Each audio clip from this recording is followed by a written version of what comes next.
Cricket और politics के बारे में अक्सर कहा जाता है कि यहाँ कभी भी कुछ भी हो सकता है, लेकिन इस कभी भी और कुछ भी की भी एक सीमा होती है। जितना बड़ा असंभव एक गेंद पे 2 विकेट है, सोचिए एक गेंद पे 2 विकेट, उतना बड़ा असंभव है एक सूबे का 2 मुखिया। अरे एक स्टेट का 2 मुख्यमंत्री कैसे हो सकता है? कल्पना करिए, असंवैधानिक है, गैर कानूनी है, हो ही नहीं सकता। एक सूबे का 2 मुखिया कभी नहीं हो सकता है। लेकिन लेकिन लेकिन क्रिकेट वाले एक गेंद पे 2 विकेट लिए हो या ना लिए हो, राजनीति वाले एक सूबे का 2 मुखिया बना चुके हैं। जरा असंभव को संभव करने में ज्यादा विश्वास रखते हैं भाई पॉलिटिक्स वाले। उत्तर प्रदेश की धरती पे ये वो करिश्मा हुआ था जिसके ना होने की दुआ कम से कम मैं तो जरूर करता हूँ। भारतीय राजनीति में ऐसा अबूझ घटनाक्रम न किसी ने सोचा था कि होगा और ना कभी सोच सकता है कि आगे हो। ये 2 साल का राजनीतिक घटनाक्रम पूरे देश को हिला देने वाला था, क्योंकि देश के सबसे बड़े सूबे की तकदीर अटकी हुई थी भाई साहब। एक ही सूबे का 2 मुख्यमंत्री बना कैसे, किन परिस्थितियों में बना होगा, कल्पना करिए। कल्पना के जितने घोड़े दौड़ाने हो दौड़ा लीजिए, वहां तक नहीं पहुंच सकते हैं, ये गारंटी के साथ कह रहा हूं मैं। बस वीडियो एंड तक देखिएगा, तभी जाके असलियत समझ में आएगी कि किन परिस्थितियों में उत्तर प्रदेश के 2 मुख्यमंत्री बन गए थे। एक साथ 2 नेता अलग अलग पार्टी के, एक ही पार्टी के नहीं, अलग अलग पार्टी के मुख्यमंत्री बने थे। तो कहानी एंड तक अगर देखेंगे तो पूरी बात समझ में आएगी, और आशा है कि आप समझेंगे और दूसरों को भी इसे शेयर करेंगे। कम से कम दूसरे भी पॉलिटिक्स की इंटरेस्टिंग बातों को जाने तो सही। पॉलिटिक्स को बड़ा बोझिल समझा जाता है। ऐसी फिल्मी कहानी पॉलिटिक्स के माध्यम से हम आपको सुनाते हैं और आशा करते हैं कि दूसरों को भी आप इसे सुनाएंगे। तो बस पर जान रहा हूं भूमिका में आप लोगों को ज्यादा दिक्कत होने लगती है, तो सीधा किस्से पे लिए चलता हूं। ये तारीख थी 17 अक्टूबर 1996, जब देश के सबसे बड़े सूबे में चुनाव हुए तो नतीजे और ज्यादा चौंकाने वाले थे, क्योंकि पिछले 1 साल से राष्ट्रपति शासन चल रहा था, इस प्रदेश में कोई मुख्यमंत्री नहीं था, और नतीजे और ज्यादा स्पष्टता लाने वाले थे। 425 विधानसभा सीटों में से 173 विधानसभा सीट जीत के भारतीय जनता पार्टी ने अपने झंडे तो गाड़ दिए थे, लेकिन बहुमत के आंकड़े से जरा पहले ही गाड़ दिए थे। बहुमत 222 का था और 173 पे रथ जाके रुक गया था। समाजवादी पार्टी 107 पे ही ठिठक गई, बसपा 67 भी ना पार कर पाई, और कांग्रेस जैसे आज गैया गैताल है ऐसे तब गैया गैताल थी, खाली 33 सीट जीती थी। अब इस अस्पष्टता के माहौल में राज्यपाल रोमेश भंडारी जी सीन में आते हैं। 1 साल से राष्ट्रपति शासन चल ही रहा था, इन्होंने 6 महीना और बढ़ाने के लिए राष्ट्रपति के पास अर्जी भेज दी, राष्ट्रपति से मंजूर भी हो गई, और इसके बाद रोमेश भंडारी जी अपना 6 महीने वाला राष्ट्रपति शासन आगे बढ़ाने लगे। लेकिन नेताओं को भी तो रास नहीं आ रहा था कि राष्ट्रपति शासन ही चले पड़ा है, तो नेता लोग अपने गठजोड़ में लग गए। अलग अलग तरीके इजाद किए जा रहे थे, अलग अलग एक्सपेरिमेंट किए जा रहे थे, कैसे यूपी में एक बहुमत वाली सरकार बन जाए। और इस अलग अलग एक्सपेरिमेंट के चक्कर में एक ब्लास्ट हुआ और एक ऐसा मिश्रण तैयार हुआ जो ना भारतीय राजनीति ने कभी देखा था और ना देखा। बसपा और भाजपा का गठबंधन। अब आप कह रहे होंगे ये कौन सी नई बात है, 2 पार्टी का गठबंधन? ना 2 पार्टी का गठबंधन इस देश ने बहुत देखा है। 2 क्या भाई साहब, 28 दलों का देखा है, लेकिन 2 दलों में ऐसा गठबंधन पहली बार देखा है कि 6-6 महीने की सरकार। कल्पना कर सकते हैं सभी। माने इन दोनों दलों में ऐसा गठबंधन हुआ था कि 6 महीना बसपा वाले सरकार चलाएंगे, 6 महीना भाजपा वाले सरकार चलाएंगे। जब इनकी सरकार चलेगी तो मंत्रिमंडल इनका, जब उनकी सरकार चलेगी तो मंत्रिमंडल उनका, मुख्यमंत्री इनका अलग, मुख्यमंत्री उनका अलग। मैंने सूबे का मजाक बना के रख दिया था। लेकिन खैर, गठबंधन तो था, तो सरकार बन गई, और 21 फरवरी 1997 को वादे के मुताबिक मायावती जी सत्ता पे बैठी। 6 महीने का कार्यकाल चलना था, लेकिन 6 महीने के भीतर ही कांड हो गया। अब होना ही था कांड, ऐसी सरकारों में कांड नहीं होगा तो किस सरकार में होगा भाई साहब। कांड हो गया विधानसभा अध्यक्ष के पद को लेके। भाजपा वाले अड़ गए कि उनका नेता बने, बसपा वाले अड़ गए कि उनका नेता बने, लेकिन भाजपा वालों का पलड़ा जरा भारी था। काहे से 173 विधायक उनके थे, तो जब विधायक ज्यादा तो विधानसभा अध्यक्ष उनका। तो मायावती ने बुरा भला कहते हुए ये पद भाजपा को दे दिया, और भाजपा के केसरीनाथ त्रिपाठी जी विधानसभा अध्यक्ष बन गए। इसके बाद मायावती जी का कार्यकाल खत्म हुआ 21 सितंबर को। मायावती ने तय वादे के मुताबिक इस्तीफा दिया। कल्याण सिंह जी मुख्यमंत्री बन गए। अब मुख्यमंत्री बनने के बाद शुरू होता है असली कांड। कल्याण सिंह जी लगे फैसले बदलने। जो जो फैसला मायावती ली थी वो फैसला बदलने। जिस जिस फाइल में सिग्नेचर किया था उस फाइल को दोबारा पलटने लगे। अरे भाई, अपनी नई फाइलें खोल लेते, अपना नया काम कर लेते। मायावती के हर फैसले को बदलने लगे तो मायावती को समस्या होने लगी। अब ये समस्या मायावती कब तक सहती? तो 28 दिन के भीतर भीतर अपना इस्तीफा जाके रोमेश भंडारी के सामने सौंप दिया और कल्याण सिंह जी की ये 28 दिनों की नेटपैक वाली सरकार गिर गई। 19 सितंबर को, माफ कीजिएगा 19 अक्टूबर को मायावती ने अपना इस्तीफा दिया और इसके बाद रोमेश भंडारी जी फिर सीन में आ गए। रोमेश भंडारी ने 48 घंटे का अल्टीमेटम दे दिया कल्याण सिंह को कि बहुमत सिद्ध करिए, अन्यथा फिर से राष्ट्रपति शासन की तलवार कल्याण सिंह जी के सरकार पे लटक रही थी। अब सर पे राष्ट्रपति शासन की तलवार लटक रही थी, मुख्यमंत्री कल्याण सिंह जी थे, तो नई सरकार बनाने की जिम्मेदारी भी कल्याण सिंह जी की ही थी। और कल्याण सिंह जी इस जिम्मेदारी को बखूबी समझ रहे थे कि उनका मुख्यमंत्री बने रहना बड़ा जरूरी है। इसीलिए कल्याण सिंह जी फोन लगाने लगे अलग अलग पार्टी के अलग अलग नेताओं को। माने क्या सपा, क्या बसपा, क्या जनता दल, क्या समाजवादी पार्टी, हर पार्टी के नेताओं को फोन मिलाया। किसी को मंत्री पद, किसी को कोई लालच, कैसे भी करके हर पार्टी तोड़ के अपना बहुमत 21 अक्टूबर को सिद्ध करना ही कल्याण सिंह जी का ध्येय था। और इसके लिए कल्याण सिंह जी ने पार्टियों का ऐसा पतन किया, माने कांग्रेस का तो सुपड़ा ही साफ कर दिया। कांग्रेस के आधे से ज्यादा विधायकों को तोड़ के उनकी एक अलग पार्टी बनवा डाली, नाम रखवा दिया लोकतांत्रिक कांग्रेस, अध्यक्ष बनवा दिया जगदंबिका पाल। और इस पार्टी के सारे विधायक आके शामिल हो गए कल्याण सिंह जी के साथ। और 21 अक्टूबर को सदन के भीतर शुरू हुआ वो तमाशा, जो तमाशा ईश्वर करे भारतीय राजनीति कभी न देखे। हृदय से प्रार्थना करता हूं ऐसा दुर्भाग्यशाली दिन हिंदुस्तान की राजनीति के लिए दूसरा हो ही नहीं सकता और ऐसा दिन कभी भविष्य में ना आए। माने संवैधानिक मंदिर के भीतर इतना अमर्यादित आचरण हमारे आपके चुने हुए प्रतिनिधियों के द्वारा पीड़ा दे देता है मानस के भीतर। इतनी स्वार्थ सिद्धि सदन के भीतर का नजारा देखने लायक था। कैसे देखने लायक था? सदन के भीतर एक व्यवस्था होती है, जैसे भाजपा वाले एक खेमे में बैठे हैं, समाजवादी पार्टी वाले इधर, कांग्रेस वाले इधर, बसपा वाले इधर। अब जैसे मान लीजिए बसपा के 15 विधायकों को कल्याण सिंह जी ने तोड़ा है, तो बसपा वाले 15 विधायक उसी समय अपने खेमे से उठ के भाजपा वाले में जाने लगे। अब जब जाने लगे तो बाकी के बचे बसपा वाले ने दिया पीछे से 2-2 जूता। अब जब उधर से 2 जूते चले तो इधर से 2 चप्पल चली। बस देखते ही देखते जूता, चप्पल, लाठी, डंडा, लात, घूंसा सब चलने लगा सदन के भीतर। अब कोई नेता इधर छिप रहा है, कोई नेता इधर छिप रहा है, विधानसभा अध्यक्ष बेचारा इधर छुपा हुआ है, मेज के नीचे स्पीकर घुसे हुए हैं। क्या करें? कौन सी चप्पल कब पड़ जाए, कौन सा जूता कब पड़ जाए?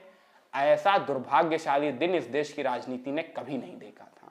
लेकिन इसी अनुशासनहीनता के बीच में कल्याण सिंह जी ने अपना बहुमत सिद्ध कर दिया। लेकिन इस अनुशासनहीनता की जानकारी जब राज्यपाल रोमेश भंडारी जी को मिली तो भंडारी जी दोबारा सीन में आ गए। भंडारी जी ने राष्ट्रपति के पास अर्जी भेज दी कि इस अनुशासनहीनता के बदले में राष्ट्रपति शासन लगा दिया जाए। माने इस आदमी को एक ही काम था कि राष्ट्रपति शासन ज्यादा से ज्यादा दिनों तक खींचता रहे। लेकिन राष्ट्रपति KR नारायणन ने वो अर्जी अस्वीकार कर दी और इसके बाद कल्याण सिंह जी की सरकार चलने लगी। अब अलग अलग पार्टी के नेताओं को तोड़ के लाए थे कल्याण सिंह जी, तो सबको मंत्री पद देना था, तो लगे मंत्रालय बंटने। मंत्रालय नहीं बंट रहे थे, ऐसे आम बांटा जाता है ना घरों में, लो बेटा एक आम, लो एक आम, ऐसे लो मंत्रालय, लो मंत्रालय। 93 मंत्रियों का मंत्रिमंडल बना था इस देश में। कल्पना कर सकते हैं आप, 93 लोगों का। 93 मंत्रालय के नाम बताइए, गिनाइए। 5 नाम से ज्यादा ना निकलेंगे, लेकिन 93 मंत्रालय बन गए थे। उस समय पूरे देश में जोक चला करते थे कि पूरे हर देश के प्रदेश में, माफ कीजिएगा, देश के हर प्रदेशों में जैसे एक वनस्पति मंत्री होता है, उत्तर प्रदेश में वनस्पति मंत्री के अंदर 5-5 मंत्री बनाए जाने थे। भाई नहीं तो मंत्री बनेंगे कैसे? तो मंत्री बनाने के लिए अलग अलग पौधों के नाम पे मंत्रालय बना दिए गए हैं। ऐसे ऐसे जोक चलते थे पूरे देश में कि कल्याण सिंह जी एक राक्षस चला रहे हैं जो उनके नियंत्रण से खुद से बाहर है।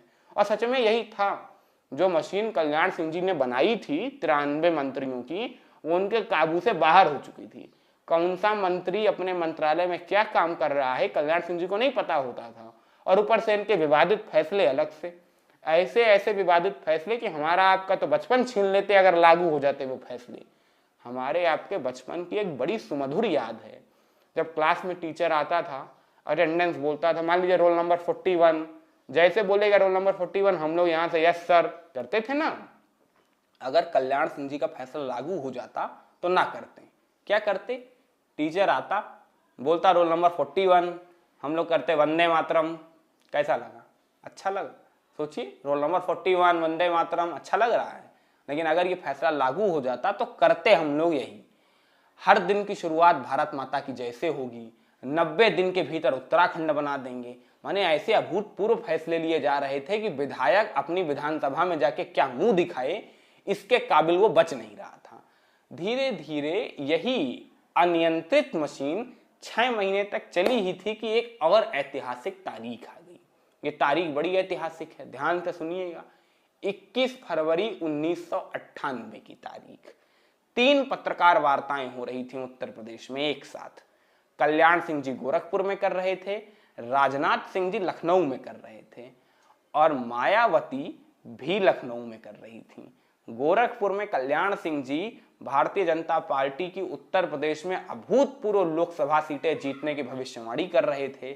लखनऊ में अटल बिहारी वाजपेयी की सीट पे अभूतपूर्व जीत की दुहाई, जीत की गवाही, जीत की भविष्यवाणी राजनाथ सिंह जी कर रहे थे। और बसपा अध्यक्षा मायावती जो कह रही थी उस पर निगाह न राजनाथ की थी और न कल्याण की, लेकिन असर इन दोनों पे होने वाला था। मायावती ने कहा, मेरी लोकसभा सीट अकबरपुर का चुनाव हो चुका है और अब मेरा पूरा ध्यान कल्याण सिंह जी की सरकार गिराने पे है, जिन्होंने 5 महीने पहले मेरे विधायकों को तोड़ के एक अवैधानिक सरकार बनाई थी। और इसके बाद शुरू होता है वो चूहे बिल्ली का खेल। कैसे चूहे बिल्ली का खेल?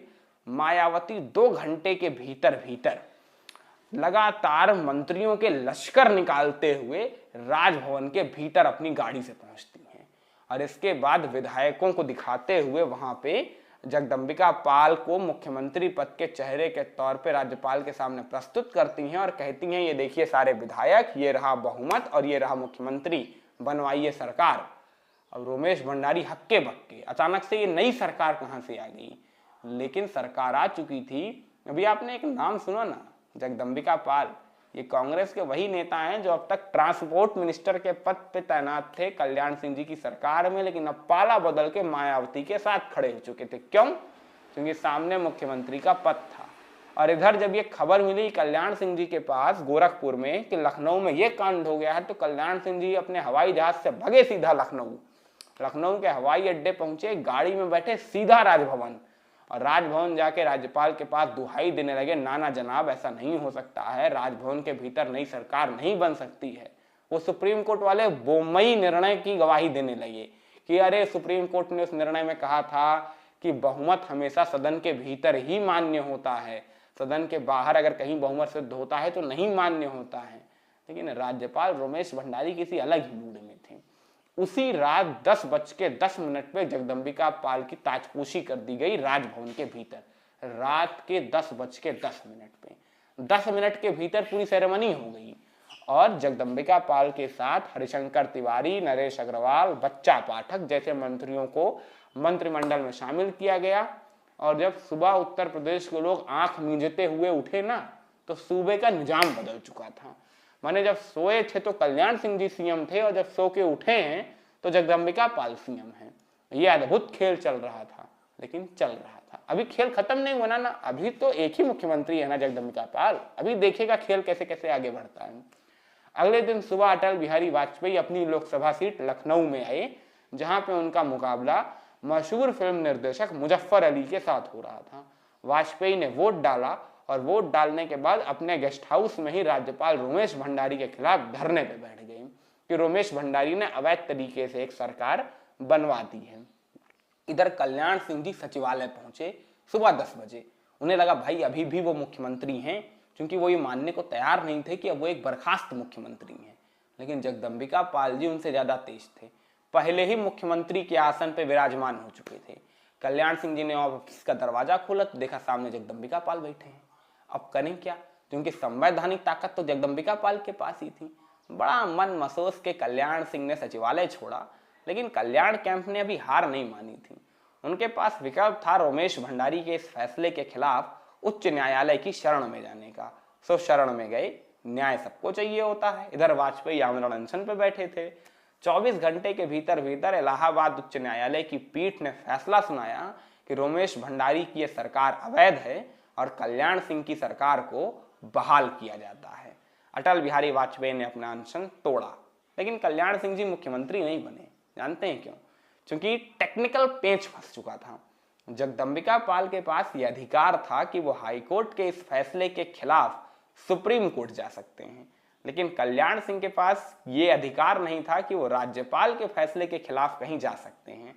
तो सुप्रीम कोर्ट के फैसले पर मामला अटक गया और तब तक जगदम्बिका पाल मुख्यमंत्री बने रहेंगे ये भी सुनिश्चित हो गया। लेकिन बहती हवा का रुख दूसरे नेता भांप चुके थे, जो कल्याण सिंह का कैंप छोड़ छोड़ के जगदम्बिका पाल के साथ आके मिले थे। ये वही नेता थे जिन्होंने जगदम्बिका पाल का सबसे ज्यादा समर्थन किया था और खास नाम था नरेश अग्रवाल का। नरेश अग्रवाल को बाद में रोमेश भंडारी ने अपनी किताब में इस पूरे कांड का मेन खलनायक कहा था। अगर आपको नरेश अग्रवाल के बारे में डिटेल जानकारी चाहिए तो कमेंट बॉक्स में कमेंट करके बताइएगा। एक नया वीडियो नरेश अग्रवाल पे जरूर दूंगा। बड़ा दिलचस्प आदमी है ये, अद्भुत। लेकिन फिलहाल नरेश अग्रवाल से हटिए और मुद्दे पे चलिए। इसके बाद अगले दिन जगदम्बिका पाल जी दोबारा सचिवालय पहुंचते हैं, लेकिन तब तक जगदम्बिका पाल की हैसियत सभी समझ चुके थे। दूसरे नेता तो कल्याण कैंप में वापसी कर ही रहे थे। सचिवालय का चपरासी तक जगदम्बिका पाल को मुख्यमंत्री मानने के लिए तैयार नहीं था। उसी दिन घटती है वो ऐतिहासिक घटना जो हिंदुस्तान के किसी मुख्यमंत्री के साथ घटी नहीं थी। सचिवालय के भीतर सुबह सुबह जगदम्बिका पाल ने पानी मांगा, चपरासी लाया ही नहीं। आधे घंटे हो गए, 1 घंटा हो गया, 1.5 घंटा बाद चपरासी उनके लिए पानी लेके आया। जगदम्बिका पाल ने चुपचाप ये घूंट सह लिया। इसलिए सह लिया क्योंकि ये पानी का था और अपमान का घूंट जो उन्हें मिल रहा था वो तो उन्हें हर जगह से मिल रहा था। शाम होते होते जगदम्बिका पाल को भूख लगी तो जगदम्बिका पाल ने नाश्ता मंगाया। नाश्ते में आधा घंटा बाद 1 गिलास पानी और कुछ टूटे हुए बिस्किट लाके चपरासी धर दिया। अब कल्पना करिए, उत्तर प्रदेश जैसे सूबे का मुख्यमंत्री वो जब नाश्ता मंगाएगा तो क्या क्या नाश्ता ना आ जाए। और एक विधायक नाश्ता मंगाता है तो क्या नाश्ता आता है, कल्पना करिए। एक मुखिया नाश्ता मंगा रहा है तो नाश्ते में टूटा बिस्किट आ रहा है। जगदम्बिका पाल का सब्र का बांध टूट गया। सुबह से जो उन्होंने धैर्य रखा हुआ था सब तबाह हो गया। बिफर पड़े चपरासी भाई, ये कैसा तरीका है नाश्ता लाने का। चपरासी भी मुस्की मारता हुआ तंज भरे अंदाज में बोला, अब जनाब कल्याण सिंह जी का इतना ही बचा हुआ है, ले लीजिए, दूसरा बिस्किट का पैकेट है नहीं। जगदम्बिका पाल समझ गए हवा का रुख जरा उल्टा बह रहा है, लेकिन खैर मुख्यमंत्री तो थे ही। अगले दिन सुप्रीम कोर्ट ने इस मामले में अपना फैसला सुनाया। सुप्रीम कोर्ट के सामने भी बड़ी अजीब स्थिति थी भाई साहब, करें क्या। एक तरफ राज्यपाल रोमेश भंडारी का फैसला था जिसमें जगदम्बिका पाल सीएम थे, और दूसरी तरफ इलाहाबाद उच्च न्यायालय का फैसला था जिसमें कल्याण सिंह सीएम थे। अब सुप्रीम कोर्ट किसे सीएम माने? तो सुप्रीम कोर्ट ने कहा 48 घंटों तक, आने वाले 48 घंटों तक उत्तर प्रदेश के इन दोनों नेताओं को मुख्यमंत्री की तरह ट्रीट किया जाए, इनके साथ मुख्यमंत्री सरीखा व्यवहार किया जाए। कान खोलिए और सुनिए। सुप्रीम कोर्ट ने कहा 48 घंटों तक उत्तर प्रदेश के इन दोनों नेताओं के साथ मुख्यमंत्री सरीखा व्यवहार किया जाए। इस देश का सर्वोच्च न्यायालय एक सूबे का 2-2 मुख्यमंत्री नियत कर रहा था। यह असंभव संभव हो चुका था। और इसके बाद 48 घंटों के बाद सदन के भीतर एक अजीबोगरीब अविश्वास प्रस्ताव लाया गया। अजीबोगरीब मैं इसलिए कह रहा हूं क्योंकि परंपरागत अविश्वास प्रस्ताव ऐसा होता है कि विपक्ष का नेता होता है और वो मुख्यमंत्री के खिलाफ अविश्वास प्रस्ताव लाता है। इसके बाद वोटिंग होती है। अगर वोटिंग सरकार के पक्ष में होती है तो मुख्यमंत्री बना रहता है, और अगर सरकार के विपक्ष में चली जाती है तो सरकार गिर जाती है। लेकिन इस दफा कौन विपक्ष का नेता और कौन मुख्यमंत्री? दोनों मुख्यमंत्री हैं। माने कौन विपक्ष का नेता है जब समझ में आएगा तब तो कोई किसी के खिलाफ लाएगा। तो सुप्रीम कोर्ट ने कहा कि कंपोजिट फ्लो टेस्ट करा लो। कंपोजिट फ्लो टेस्ट माने दोनों एक दूसरे के खिलाफ फ्लो टेस्ट करा लो, एक दूसरे के खिलाफ अविश्वास प्रस्ताव ले आओ। और उस दिन अजीबोगरीब मुख्यमंत्री वाली परिस्थिति तैयार हुई थी सदन के भीतर। माने आमतौर से राज्यपाल के बगल में एक कुर्सी लगी होती है जहां पे मुख्यमंत्री बैठता है। इस दिन दो कुर्सी लगी थी, एक इधर एक इधर, एक पे जगदम्बिका पाल और एक में कल्याण सिंह जी।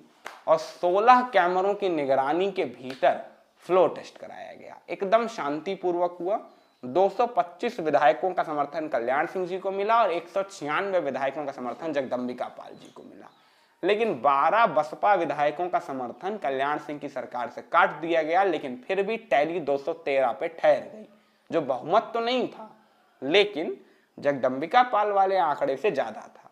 जिसके बाद कल्याण सिंह जी सूबे के मुखिया के पद पर बहाल हुए और जगदम्बिका पाल का पत्ता कट गया। ये वो 2 साल का विस्तृत घटनाक्रम है जिसके बाद ही असंभव संभव हुआ था कि यूपी के 2 सीएम थे। इतनी आसानी से असंभव संभव होता भी नहीं है जनाब। तो कैसा लगा वीडियो कमेंट सेक्शन में कमेंट करके जरूर बताइएगा। और हाँ, अगर वीडियो अच्छा लगा हो तो लाइक करना मत भूलिए, शेयर करिए, कमेंट करिए, चैनल को सब्सक्राइब करना बिल्कुल मत भूलिएगा, क्योंकि पॉलिटिक्स के ऐसे ही इंटरेस्टिंग एनेक्डोट्स लगातार यहाँ आपको मिलते रहते हैं।